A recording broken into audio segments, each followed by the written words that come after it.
네, 여러분 설령 은사활동이 현상이 유별나 보이고 각자의 성품에 따라서 때로는 무속적인 막 느낌이 날 때도 있어요. 방언하고 막 은사활동하는 것들이. 그러나 여러분 분명하게 짚고 넘어가야 할 것이 있는데요. 무엇이냐면요, 결코 교회에 그런 것을 적용하기에는 개념 정의도 애매한 교양. 여러분, 교회의 교양이 뭔 의미가 있습니까? 어디 교양이라는 단어가 성경적입니까? 교회에 적용하기에는 그 개념 자체도 그 정의하기가 애매한 교양이라는 단어는 앞으로 교회에서 퇴출시켜야 됩니다. 교양이라는 단어를 빌미로 사실상 명상이나 참선 또는 세상이 원하는 윤리적 종교를 만들려고 해서는 절대로 안 되는 것입니다. 자, 원래부터 하나님으로부터 온 기쁨의 표현과 감정의 다양함은 진리 안에서 누려야 마땅한 것이었어요. 그런데 오히려 귀신을 숭배하는 무속인들이 얄팍한 영안이 열려서 그렇게 날뛰고 하는 것뿐입니다. 그런데도 우리는 마치 사과에 벌레가 먹으면 사과는 원래 벌레가 먹는 음식이니까 안 먹는다는 식으로 다 포기하려고 해요. 이것은 절대 옳지 않은 사고방식입니다. 우리가 먹으라고 하나님이 지으신 사과를 우리가 안 먹으니까 벌레가 먹는 것 아닙니까? 벌레가 먹지 않도록 우리가 먹으면 되는 것이겠죠. 여러분, 어떤 이런 것들에 반하는 이제 생각을 가진 사람들은요, 아직도 요한복음 19장 26절에 다 이루었다라는 말씀을 굉장히 남용합니다. 요한복음 19장 29절에 예수님께서 다 이루었다, 십자가에서 다 이루었다라는 말씀이 그걸 가지고 우리가 은사를 받을 필요성, 기적의 필요성이 다했음을 주장하기도 하는데요. 결단코 그것은 성경을 잘못 해석하는 것입니다. 왜냐하면 다 이루었다라는 말씀 직전에 예수님이 십자가 위에서 고통 가운데 원망에 찬 듯한 하나님이여, 하나님이여, 어찌하여 나를 버리셨나이까, 엘리 엘리 라마 사막다니 라는 외침과 연관지어서 올바로 해석하지 않은 것이기 때문입니다. 그러나 여러분, 분명한 것은요, 이 외침을, 이 엘리엘리 라마 사박다니, 하나님이여 하나님이여 어찌하여 나를 버리셨나이까 라는 이 외침을요, 신약의 주된 기록 언어가 뭘까요? 헬라어죠. 이 헬라어가 아닌 하필이면 그 부분을 아람어로 기록했다는 사실은 예수님의 외침을 제자들의 기억 속에 영원히 남아있게 하려 함이었습니다. 여러분 기억하시죠? 그 신약은 다 헬라어로 기록되는데 엘리엘리 라마 사박다니가 아람어로 기록되었다는 것 명심하셔야 됩니다. 왜 그러셨을까요? 예수님이 먼저, 예수님도 이미 헬라어를 쓰고 있었는데 먼저 예수님을 처형하는 장면과 시편 22편의 내용이 일치한다는 것을 여러분 주목할 필요가 있습니다. 네, 할렐루야, 안녕하세요. 네, 그루터기 신학연구소 하 선교사입니다. 네, 제가 이제 목회학 석사를 마치고 THM이라는 이제 조직신학 석사 과정에 다시 들어가서 이제 은사와 공동체에 대한 이제 논문을 썼는데요. 매우 유익하리라고 저는 확신합니다. 네, 그렇게 위해서 썼고요. 그래서 이제 거의 이제 막바지에 온 것 같습니다. 이제 거의 막바지인 것 같습니다. 네, 그래서 오늘은 이제 그러나 은사에 대한 또 잘못된 이해가 있을 수 있고 이 은사에 대한 잘못된 이해 때문에 이렇게 또 반작용들이 일어나서 은사를 거부하는 일들이 있어 왔다라고 말씀을 드렸는데 특별히 은사에 대한 잘못된 이해가 뭐가 있을까요? 한 세 가지가 있을 것입니다. 비성경적인 은사활동이 있을 것이고요. 또 하나는 비공동체적인 은사활동. 왜냐하면 공동체적이어야 되는데 공동체와 상관없는 은사활동, 잘못된 것이죠. 성경적이지 않거나. 그 다음에 질서를 벗어나는 것, 탈질서적인 은사. 그러니까 질서와 공동체 안에서 질서와 성경적으로 이렇게 쓸 때 은사가 가장 이상적인 건데 우리가 그것을 남용하고 오용한 사례들을 보면서 좀 반성적으로 생각하고 이런 것들을 좀 잘 주의해서 우리가 그러나 은사를 더 장려하자라는 취지로 한번 이렇게 나눠보고자 합니다. 여러분, 구원받은 예수 그리스도의 피로 보혈로 구원받은 우리 백성이 은사를 받은 경우에도 그 은사를 하나님이 원하신 하나님의 그 궁극적인 목적 안으로 사용이 되어야 되는데 그 궁극적인 목적이 뭘까요? 그 은사를 주시고 그 은사가 사용되기 원하는 방향은 하나님의 그 궁극적인 목적은 뭘까요? 즉 교회라는 공동체를 세워서 좋으신 하나님은 좋으신 하나님이다. 좋으신 하나님의 그 아름다운 덕을 선전하고 풍성하게 마지막 때까지 주님이 다시 오시는 그날까지 하나님의 영광을 드러내는 바로 그러한 목적에 사용하라고 주신 건데 그러한 목적에 맞게 사용하지 않고 은사를 어떤 개인의 그 아직 성숙하지 못한 좀 더 성숙하면 좋았을 텐데 미성숙한 성품이나 욕구를 채우는데 그 은사를 사용하는 경우가 많이 있는 거죠. 그래서 문제가 된 겁니다. 은사 자체가 문제가 있었던 것이 아니라 그렇게 문제가 된 것이죠. 하지만 제가 여기서 거듭 강조합니다. 하지만 그런 경우가 있었어요. 그리고 많이 있습니다. 그럼에도 불구하고 하지만 거듭 강조하고자 하는 것은 어떠한 경우에 도대체 어떤 경우에 왜 어떤 케이스에 있어서 이런 비성경적이고 이런 성경적이지 않은 그런 은사 활동이 예수 그리스도 안에서 성령님의 능력으로 주어진 그 은사가 왜 성경적으로 쓰여지지 않는지, 사용되지 않는지, 그런 활동이 발생하는지를 좀 한번 조사해 볼 필요가 있어요. 무조건 은사가 이거 위험하구나 이렇게 생각할 것이 아니라 왜 성령님으로부터 수여되는 은사가 비성경적으로 사용이 될까? 거룩하게 인풋된 것들이 거룩하지 못하게 아웃풋이 될까라는 걸 먼저 고민해 봐야 되고 그것을 고치면 되는 것이겠죠. 그런 것들을 고쳐서 그렇게 잘못된 그런 은사 남용과 오용의 가능성, 앞으로도 계속 그렇게 잘못될 가능성을 줄이면 되는 것입니다. 줄여서 올바른 은사 활동을 더욱 격려하고 더욱 사모해야 할 뿐이라는 것이죠. 결코 여러분 구더기 무서워 장을 못 담그는 속담이 현실이 되어서는 절대로 안 되겠죠. 네, 구더기가 왜 생기는지, 어떻게 해서 생겼는지, 내가 뭘 잘못했는지 고민해서 그것들을 개선하면 되는 겁니다. 맞죠? 개선하면 되는 겁니다. 그렇게 고찰하는 것이 훨씬 그렇게 은사 남용되는 현실을 대하는 자세는 그렇게 고찰해서 개선시키되 은사를 계속 추구하는 것이 우리 역시 성경적인 자세라는 겁니다. 자, 여러분 어떤 사람은 기적을 일으키는 은사가 쉽게 오용될 사람의 욕구를 잘못 건드려서 쉽게 오용될 수 있고 남용될 수 있다라고 해서 이런 역사가 나타나는 것을 두려워해요. 그것은 사실이지만 그렇다고 이 기적의 은사를 성급하게 무서워 이 은사 때문에 공동체가 파괴되네, 성경적이지 못한 일들이 벌어지네 라고 하면서 은사를 성급히 배격하는 것이 옳은 일이라는 것, 타당하지 않다는 것입니다. 기적을 꺼리는 이유를 왜 성경적인 그 측면에서 견지해서 정당화시킬 수는 없어요. 절대로 그렇게 기적의 은사가 남용되고 의용된다 할지라도 이런 것들을 배격하는 것은 성경적이지 않다라는 거예요. 확실하다는 것입니다. 기적을 꺼리는 일은, 기적을 막 거부하고 이렇게 멀리 하려는 그런 태도는 성경적인 데서 나온 걸까요? Never. 전혀 그렇지 않습니다. 확실합니다. 전혀 성경적에서 나오지 않았어요. 바로 어디서 나왔을까요? 같이 해볼까요? 문화. 어디요? 문화적인 데서 나온 거예요. 이거 성경적인 데서 나온 그 기적을 배격하고 이런 은사 남용의 요소가 있다고 해서 기적을 배격하는 행위는 바로 문화적인 데서 나온 겁니다. 자신들은 그 성경적으로 이런 것들을 이렇게 어떻게 얘기하지만 그건 문화적일 뿐이에요. 문화적인 측면일 뿐입니다. 기적을 배격하는 태도는. 케네드 겐켈이라는 사람이 이런 얘기를 했어요. 참 동감이 가는 이야기인데요. 케네드 겐켈이라는 사람이 얘기를 합니다. 우리는 성령의 은사에 대한 우리의 이해의 그 해석학적인 근시, 앞이 너무 짧은 거예요. 보는 시력이. 해석학적으로 그 근시에 의한 주석으로가 아니라 불행한 체험에서 생긴 공포로 인해 우리가 올바로 인도받지 못하는 그런 불쌍한 상황이 벌어진 것이다. 성의 은사를 많이 추구해서 하나님의 나라를 풍성하게 해야 되는데 오히려 그런 불행한 체험에서 생긴 은사가 남용되고 오용됐던 그 불행한 체험에서 생긴 공포로 인한 것 뿐이다 라고 이야기하는데 너무너무 동감이 가는. 자, 여러분 은사가 성경적이지 못하게 사용되는 경우가 하나님으로부터 왔으나 성경을 벗어나서 쓰는 그런 경우가 있었고요. 그럼에도 불구하고 은사는 추구할 만한 것이다 라고 말씀드렸습니다. 두 번째는 비공동체적인 은사 활동. 은사는 반드시 공동체를 위해서 주어진 겁니다. 맞습니까? 맞아요. 그런데도 불구하고 은사를 자신의 욕구를 위해서 사용하는 것이 또한 질타의 대상이 되겠죠. 자, 은사는요, 위에서 우리가 잠깐 이렇게 말씀드린 것과 같이 교회의 공동체 안에서 사역을 통해 하나님의 영광을 드러내기 위해서 주어지는 무엇일까요? 성령 하나님의 선물입니다. 네, 그런데 간혹 자신에게 주어진 은사가 무엇을 위해 어떻게 겸손하게 공동체를 위해서 사용되어야 되는지를 잘 모르는 경우들이 있어요. 안타깝죠. 은사는 받았는데.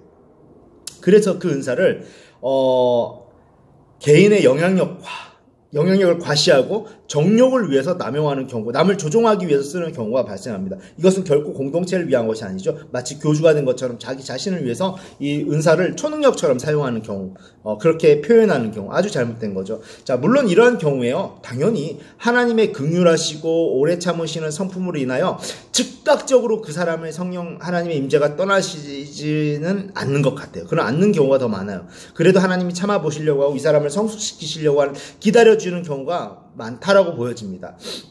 그런데 오히려 그렇게 하나님이 기다려주심에도 불구하고 이 인격적인 성령 하나님의 임재로 인하여 주어지는 은사가 마치 그냥 하나님이 안 떠나고 계시니까 소유된 능력인 것처럼 그렇게 착각을 하고 회개하지 않고 성령 하나님께서 결국 거하시지 못하고 그냥 떠나가 버리는 그런 경우도 많이 봅니다. 목사님들이 초창기에 신학을 잘 몰라도 신학적으로 좀 부족해도 은사를 받는 경우가 많아요. 그런데 나중에 좀 엉뚱하게 가는 케이스가 많죠. 바로 이런 케이스들입니다. 성령 하나님은 누구에게든 옷을 입혀줍니다. 거룩한 옷을 입혀주고 능력의 옷을 입혀주십니다.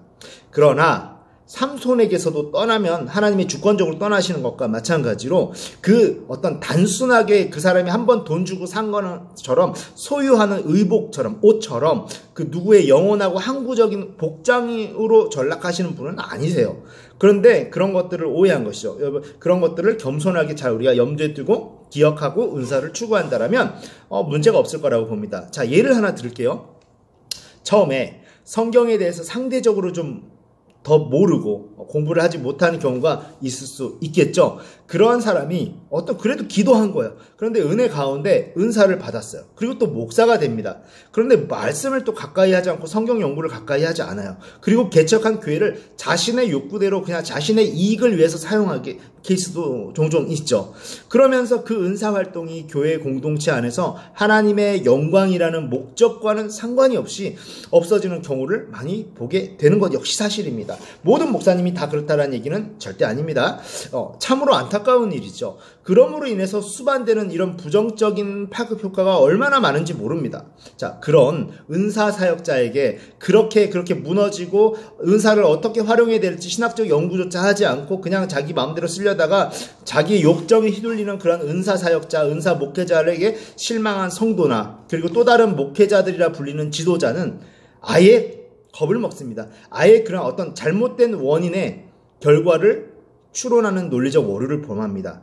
그러니까 사실은 원인이 그게 아닌데 은사를 받았으니까 잘못됐다라는 식으로 은사를 받으면 무조건 위험해지는 확률이 더 높다라는 그런 잘못된 결과를 추론하는 논리적 오류를 마음껏 범해버립니다. 그리고 이렇게 얘기를 하죠. 은사는 추구할 것이 아니다 라고 하거나 다른 이들에게도 사모하지 못하도록 강권합니다. 사모하지 말라고, 그냥 말씀 많이 보라고. 이게 무슨 연관이 있는지 모르겠어요. 또는 사도행전과 그렇게 함으로 인해서 사도행전과 누가복음이 증거하고 있고 우리에게 강력하게 요구하고 있는 이런 정상적이고 추구할 만한 가치가 있는 그런 신령한 은사들을 외면하도록 만드는데 일조한 거예요. 나쁜 거죠. 미안합니다. 나쁜 겁니다. 이거는 정말. 당신들이 겁먹은 건 이해하지만 그건 나쁜 겁니다. 그럼으로 인해서 기독교 공동체와 선교 역사에 아주 큰 지장을 준 것 역시 주범이라는 거예요. 당신들이. 지금도 그러한 상황이 존재한다는 사실을 역사가 증명하고 있는 것이죠.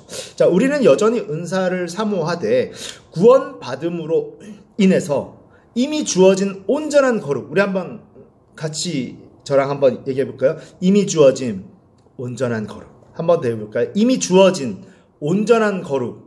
마지막입니다. 이미 주어진 온전한 거룩. 이거 기억하세요. 이미 주어진 온전한 거룩 안에서 하나님을 올바로 알고 모든 면에서 우리가 성화를 이루도록 또한 병행하는 거예요. 노력하는 것 역시 중요합니다. 그러나 이 노력하는 것에 따라서 온전한 거룩이라는 그 가치 자체가 변하는 건 아니에요. 이 온전한 거룩이라는 건 마치 신분처럼 그냥 주어진 겁니다. 그리고 우리가 열매로 드러날 수 있도록 함께 노력하면서 성령께서 역사하시는 거예요. 이거를 정확히 구별하지 못하면 진짜 위험한 지도자나 목회자가 될 수 있습니다.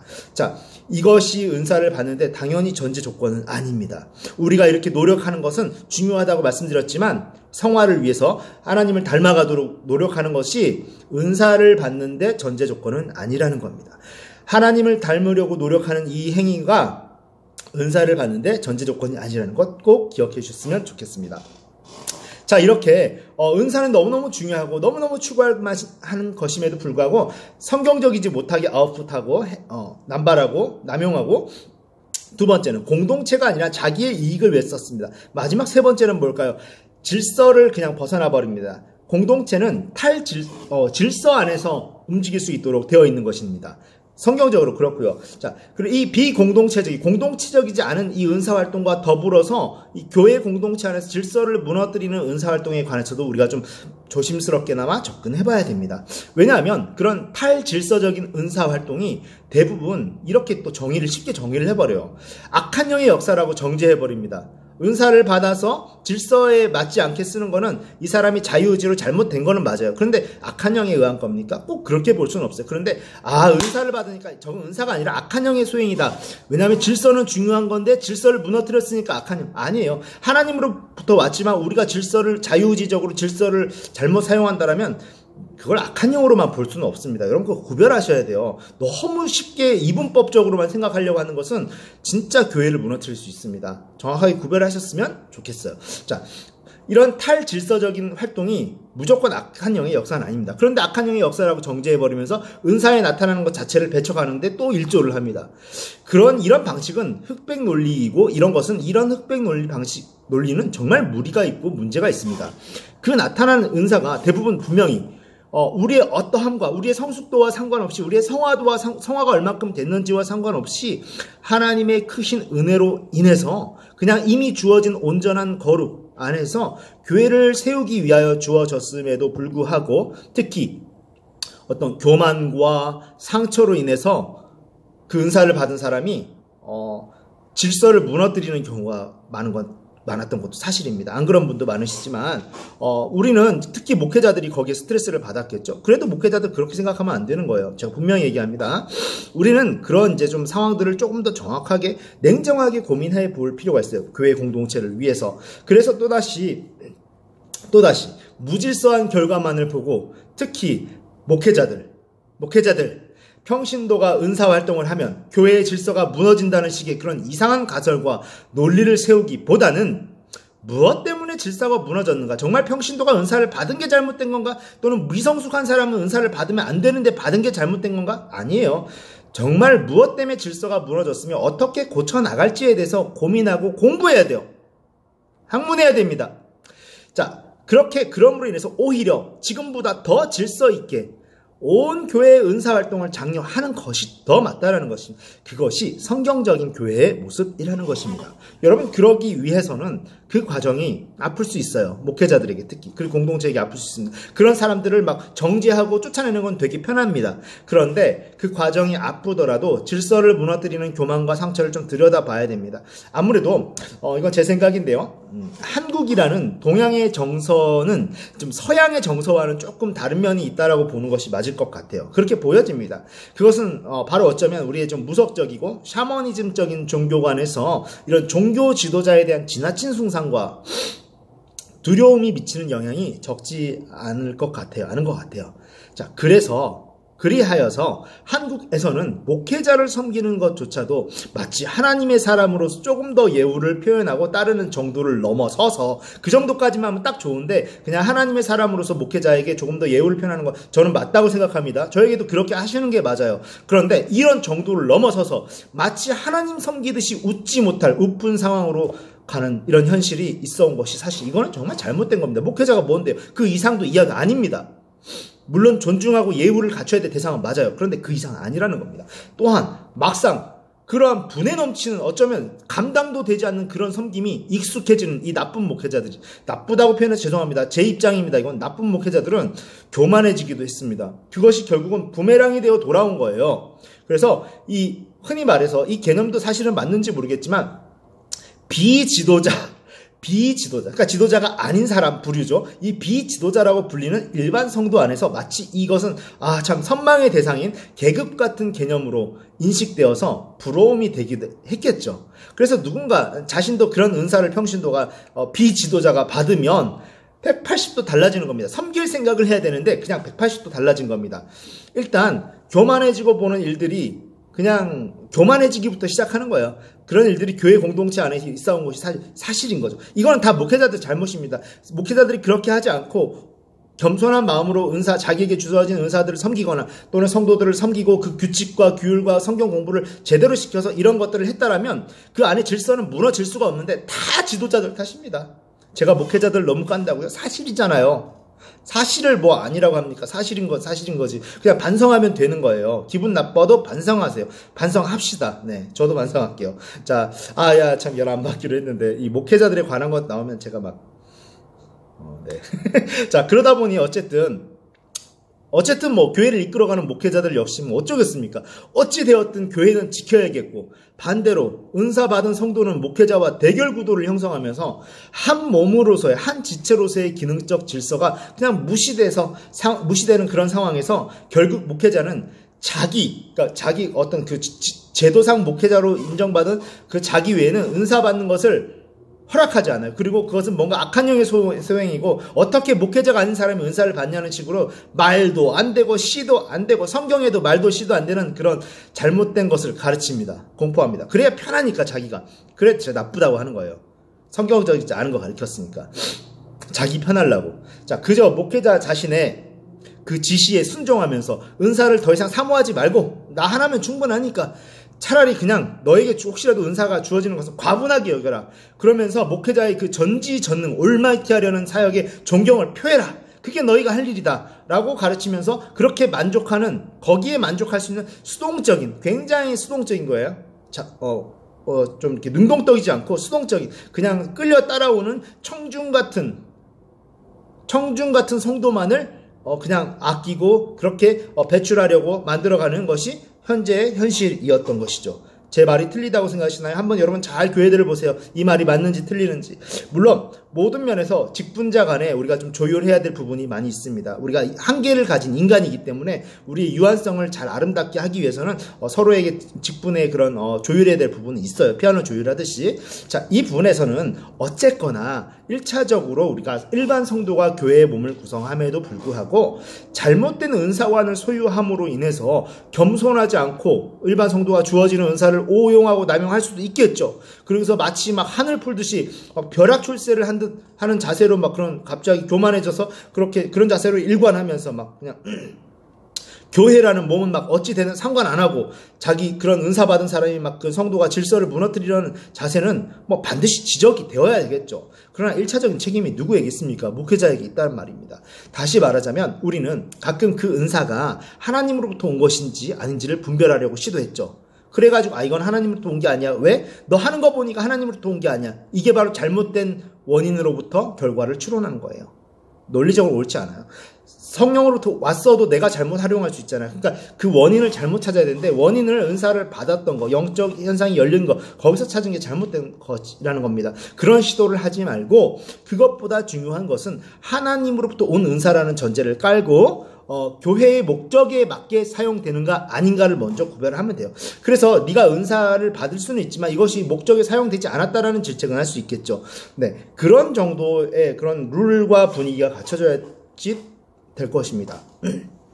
만약 그렇지 않다면 그 은사가 아무리 크다 해도 쓸모없다라는 것이 성경의 입장입니다. 그러니까 목회자들도 편하게 그런 것들을 지적할 수 있고 그런 것들을 열어주면 되는 겁니다. 그 누구라도 성경적이지 않은 은사의 오용이나 남용을 행하며 공동체의 질서를 파괴한다라면 그것이 성령으로서 왔다 할지라도 그것을 지적할 수 있습니다. 그건 성경적이에요. 그러나 성령으로부터 오지 않았다라는 그런 소급하는 그런 발언은 하지 마세요. 은사 받을 수도 있는 거예요. 자기가 활용을 잘못했을 뿐이지.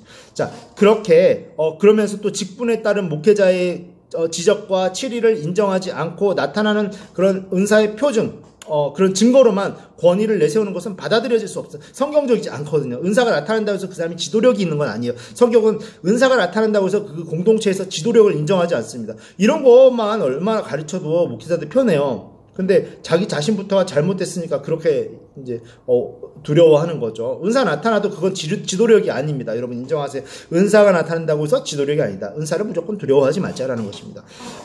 여러분 우리는 이렇습니다. 오늘날 교회를 다스리고 관리하는 일은 일은 다스리는 은사가 있어서 교회의 공식적인 그 치리자의 직책에, 특히 신약 성경의 용어를 사용하자면 장로의 직책에 세워진 사람들에 의해 수행될 것이라고 기대하는 게 맞습니다. 우리는 교회가 예언자의 선포와 선언에서 인도와 지침을 찾기 시작하면 보다 영적인 교회가 될 것이라고 생각할 필요도 없다라는 겁니다. 사실 그렇게 되면 더 신학스러운 교회가 안 될 거예요. 더 신약과는 멀어지는 신약의 교회의 모습과는 달라지는 것입니다.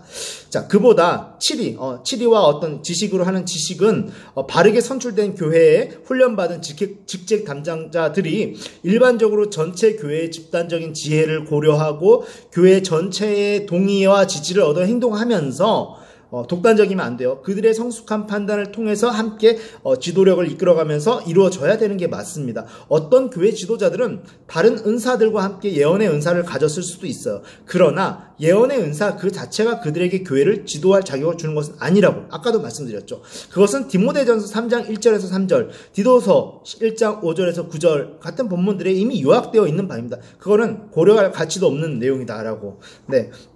그런데 우리는 은사 이꼬르 지도력이라고 이렇게 이해를 한 것은 매우 잘못된 것이겠죠. 자, 이와 같이 교회의 직책에 합당한 은사와 성경을 통해서 그렇게 얻어질 수 있다라는 것이겠죠. 자, 여러분, 좀 이렇게 우리가 결론적으로 좀 요약을 하고 이제 이 논문을 좀 마칠까 합니다. 네, 여러분, 설령 은사 활동이 현상이 유별나 보이고 각자의 성품에 따라서 때로는 무속적인 막 느낌이 날 때도 있어요. 방언하고 막 은사 활동하는 것들이. 그러나 여러분 분명하게 짚고 넘어가야 할 것이 있는데요. 무엇이냐면요. 결코 교회에 그런 것을 적용하기에는 개념 정의도 애매한 교양. 여러분 교회의 교양이 뭔 의미가 있습니까? 어디 교양이라는 단어가 성경적입니까? 교회에 적용하기에는 그 개념 자체도 그 정의하기가 애매한 교양이라는 단어는 앞으로 교회에서 퇴출시켜야 됩니다. 교양이라는 단어를 빌미로 사실상 명상이나 참선 또는 세상이 원하는 윤리적 종교를 만들려고 해서는 절대로 안 되는 것입니다. 자, 원래부터 하나님으로부터 온 기쁨의 표현과 감정의 다양함은 진리 안에서 누려야 마땅한 것이었어요. 그런데 오히려 귀신을 숭배하는 무속인들이 얄팍한 영안이 열려서 그렇게 날뛰고 하는 것뿐입니다. 그런데도 우리는 마치 사과에 벌레가 먹으면 사과는 원래 벌레가 먹는 음식이니까 안 먹는다는 식으로 다 포기하려고 해요. 이것은 절대 옳지 않은 사고방식입니다. 우리가 먹으라고 하나님이 지으신 사과를 우리가 안 먹으니까 벌레가 먹는 것 아닙니까? 벌레가 먹지 않도록 우리가 먹으면 되는 것이겠죠. 여러분, 어떤 이런 것들에 반하는 이제 생각을 가진 사람들은요, 아직도 요한복음 19장 26절에 다 이루었다라는 말씀을 굉장히 남용합니다. 요한복음 19장 29절에 예수님께서 다 이루었다, 십자가에서 다 이루었다라는 말씀이 그걸 가지고 우리가 은사를 받을 필요성, 기적의 필요성이 다했음을 주장하기도 하는데요. 결단코 그것은 성경을 잘못 해석하는 것입니다. 왜냐하면 다 이루었다라는 말씀 직전에 예수님이 십자가 위에서 고통 가운데 원망에 찬 듯한 하나님이여 하나님이여 어찌하여 나를 버리셨나이까 엘리 라마 사막다니 라는 외침과 연관지어서 올바로 해석하지 않은 것이기 때문입니다. 그러나 여러분 분명한 것은요, 이 외침을 이 엘리 라마 사박다니 하나님이여 하나님이 어찌하여 나를 버리셨나이까 라는 이 외침을요, 신약의 주된 기록 언어가 뭘까요? 헬라어죠. 이 헬라어가 아닌 하필이면 그 부분을 아람어로 기록했다는 사실은 예수님의 외침을 제자들의 기억 속에 영원히 남아있게 하려 함이었습니다. 여러분 기억하시죠?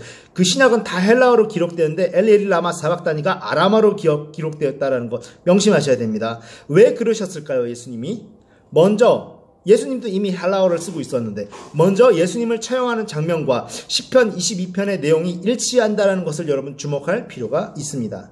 시편 22편에는요, 십자가 사건이 발생하기 대략 2000년 전부터 하나님의 백성이 울부짖고 하나님이 어디 계시는지 갈급해했던 내용입니다. 바로 예수님께서는 너희가 질병과 환경과 해결되지 않는 징후와 모든 어려움 가운데 하나님의 백성으로서 간절히 부르짖었던 외침을 내가 잊지 않았다라는 거예요. 친히 하나님께서 온전한 신인 동시에 죄 없으신 온전한 사람으로서 십자가에서 그 죄악을, 즉 하나님과 하나님 백성 사이를 막고 있던 죄를 영원히 해결하시는 바로 아주 극적인 장면을 보여주시는 겁니다. 그때 외친 것이 바로 하나님이 기억하고 계시던 그들의 역사 가운데 절규였던 것이죠. 그 당시 그 누구라도 그것을 이해할 수 있었을 것이며 그 외침을 듣는 순간 그들이 역사적으로 하나님의 현재 존재하심의 그 증거를 그리워했던 것을 상기했을 거예요. 아, 우리가 그렇게 그리워했는데 하나님이 정말 살아계시냐고 우리가 역사 가운데 외쳤는데 결국 그들이 그렇게 원망하면서도 하나님의 살아계심과 친밀함을 갈구하였던 것을 기억하고 있었다는 것을 십자가 위에서 상기시켜 준 거예요. 예수님께서. 더 나아가서 예수님의 죽으심으로 그 죄를 끝내고 아담이 범죄하기 전에 누렸던 성령 하나님을 통한 삼위일체의 창조주 하나님과의 교통을 회복시키셨다라는 선포인 것입니다. 그래서 마지막에 이렇게 고백하죠. 다 이루었다 라고 선포하신 것인데 이게 뭔 말이냐면 다 원래대로 회복시켰다라는 것이에요. 결단코 이 말씀을 어떤 그런 은사 중지론적인 근거로 사용해서는 안 돼요. 다 이루었으니까 은사는 더 이상 필요 없다. 목적이 이루어졌다. 아니요. 이제부터 시작인 겁니다. 다윗이요 옷을 벗고 열정적으로 예배했습니다. 그렇듯이 홍해가 갈라지자 미리암이 춤을 추었듯이 우리는 회복을 선포해야 되는 것입니다. 아멘. 가로막았던 죄가 무력해지고 사람이 범죄하기 전에 누렸던 그 기쁨과 희락과 표현과 성령 충만함의 모든 다양한 현상이 회복되는 순간이라는 것입니다. 여러분, 그 현상 중에 기적과 방언 그리고 예언 및 신유가 온전히 포함되는 것이죠. 그 외침은 회복 가운데 하나님께 영광을 돌리는 선포가 되어야 되는 것입니다. 여러분, 마지막으로 좀 정리하고 싶은데요. 인본주의적인 산물인 학문이 여러 가지 신학이라는 주제로 교회를 뒤덮으려 하는 마지막 시대입니다. 그렇게 종교와 다름없는 학문을 숭상하기 시작한다면 이런 은사 중지론과 사실상 손을 잡게 되는 것은 시간의 문제인 것이죠. 왜냐하면 다른 학문적인 방법으로 구원의 확신을 얻는다든가 사회의 어두운 면이 실제로 밝아질 수 있다고 믿으려 하기 때문입니다. 결국 그렇게 진리를 가장하는 것들은 초자연적인 성령의 능력 가지고는 뭔가 부족하다라는 이런 말도 안 되는 전제를 깔고 갈 수밖에 없는 것입니다.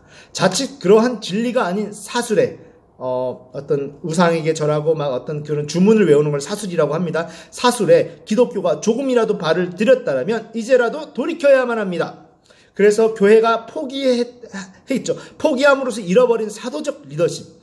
교회가 포기했어요. 뭘요? 사도적 리더십을 포기했는데 그 포기했던 사도적 리더십을 회복하는 데 초점을 맞춰야 된다는 것입니다.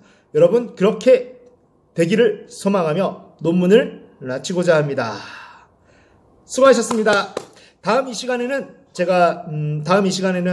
그것으로 좀 찾아오기를 원합니다. 이제는 박사 논문을 마쳤고요. 이제 통과 다 되었습니다. 이제 등록 절차가 남았는데요. 완전히 등록되고 이런 어떤 저작권 이런 것들이 완전히 확보된 다음에 제가 이제 이 박사 풀러 신학교 목회신학 박사 과정에서는 은사와 이제는 윤리 관계를 연구하였습니다. 그리고 이 은사 없이 윤리는 불가하다. 그러나 은사가 있다고 해서 윤리가 항상 무조건 주어지는 것은 아니다. 그러면 무엇이 징검다리인가? 바로 교회 구조입니다. 편안한 교회 구조. 마음껏 하나님을 찬양하고 목회자들조차도 시간이 넘쳐나고 시간적 여유가 있는 바로 그 교회 구조. 이것이 바로 주어진 은사를 윤리라는 열매로 맺게 하는 자양분이고 근본 조건이라는 것을 증명하고 논의하였습니다. 이것들을 곧 찾아뵙도록 하겠습니다. 여러분 사랑하고 축복합니다.